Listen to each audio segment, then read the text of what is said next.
নমস্কার বন্ধুরা, আজ আমি আপনাদের সঙ্গে সম্পূর্ণ অন্য ধরনের ডিমের কষার একটি রেসিপি শেয়ার করব।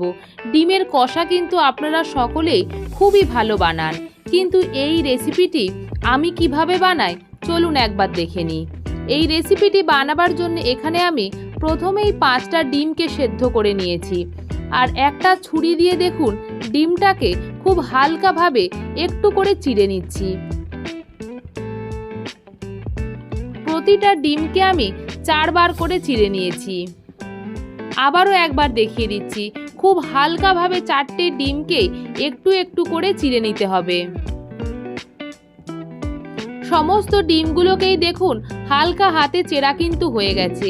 এরপর এতে দিয়ে দিচ্ছি সামান্য একটু হলুদ, সামান্য একটু নুন, আর দিয়ে দিচ্ছি খুব সামান্য পরিমাণে একটু লাল লঙ্কা গুঁড়ো। হলুদ, নুন আর লঙ্কা গুঁড়োকে দিয়ে ডিমটাকে একটু মাখিয়ে রেখে দেব।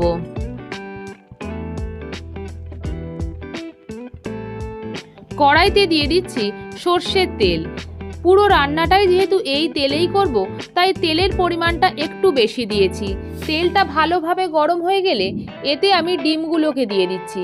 ডিম ভাজার সময় আমরা অনেকেই কিন্তু নুন হলুদ দিয়ে থাকি, কিন্তু তার সঙ্গে যদি একটু লঙ্কা গুঁড়ো অ্যাড করে দেওয়া হয় তাহলে কিন্তু টেস্টটা ভীষণই ভালো হয়। ডিমটাকে দেখুন আমি হালকা লালচে লালচে করে ভেজে নিচ্ছি, আর ডিমটা যখন ভাজা হয়ে যাবে তখন ডিমগুলোকে একটা প্লেটের মধ্যে তুলে রাখছি। ওই একই তেলে দিয়ে দিচ্ছি 2টো শুকনো লঙ্কা।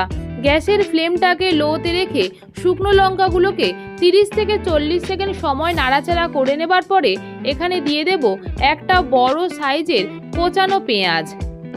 মিনিট 2 সময় ধরে পেঁয়াজটাকে লো টু মিডিয়াম ফ্লেমে নাড়াচাড়া করে নেব। পেঁয়াজটাকে কিন্তু খুব বেশি করে ভাজার একদমই প্রয়োজন নেই। দেখুন হালকা লালচে লালচে করে ভেজে নিলেই যথেষ্ট। এরপরে আমি এখানে দিয়ে দিচ্ছি 3টে মাঝারি সাইজের ছোট টুকরো করে কেটে নেওয়া টমেটো। এই রেসিপিটাতে টমেটোর পরিমাণটা কিন্তু একটু বেশি দিতে হবে। পেঁয়াজ আর টমেটোটাকে দিয়ে মিনিট 2-3 সময় নাড়াচাড়া করে নেব। গ্যাসের ফ্লেমটাকে কিন্তু এই সময় মিডিয়ামে রাখছি।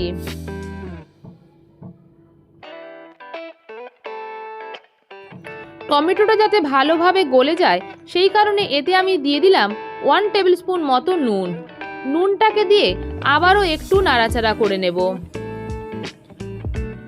টমেটো ভাজার সময় যদি নুন দেওয়া হয় তাহলে কিন্তু টমেটোটা খুব তাড়াতাড়ি গলে যাবে। এরপরে এখানে আমি দিয়ে দিচ্ছি 1 কাপ মতো জল। জলটা ফুটে গেলে ফ্লেমটাকে মিডিয়ামে রেখে কড়াইয়ের ঢাকাটা দিয়ে দেব 10 মিনিটের জন্য। 10 মিনিট পরেই ফিরে এলাম।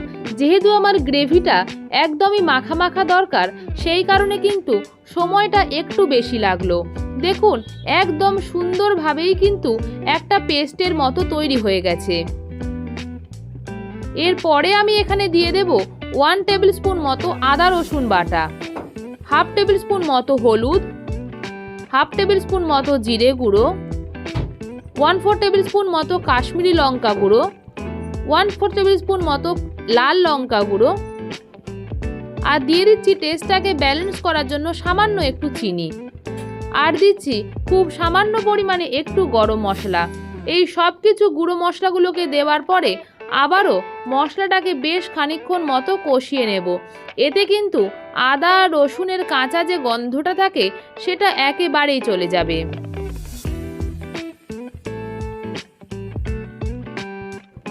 মশলাটা যাতে ভালোভাবে কষানো হয়ে যায় তাই এখানে 1/2 কাপ মতো আমি জল ব্যবহার করছি। জলটাকে দেবার পরে আবারও একটু নাড়াচাড়া করে দেব। মশলাটাকে খুব ভালোভাবে কষানোর জন্য ফ্লেমটাকে লোতে রেখে ঢাকাটা দিয়ে দেব 3 থেকে 4 মিনিট। 3 থেকে 4 মিনিট পরে কড়াইয়ের ঢাকাটা খুলে দিচ্ছি। দেখুন মশলাটা কত সুন্দরভাবে কষানো হয়ে গেছে।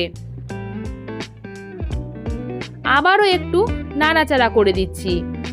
মশলা যত ভালো কষানো হবে রান্নার স্বাদ কিন্তু ততটাই বেড়ে যাবে। গ্রেভিটা আপনারা আপনাদের ইচ্ছা মতো রাখবেন। আমি এতে আবারও হাফ কাপ মতো জল ব্যবহার করেছি। জলটাকে দেওয়ার পরে ফ্লেমটাকে বাড়িয়ে দিয়ে জলটা ফোটার জন্য অপেক্ষা করব। আর যখন জলটা ফুটে যাবে তখন এখানে ভেজে রাখা ডিমগুলোকে অ্যাড করে দিচ্ছি। ডিমগুলোকে দেওয়ার পরে আবারও একটু নাড়াচাড়া করে দিচ্ছি।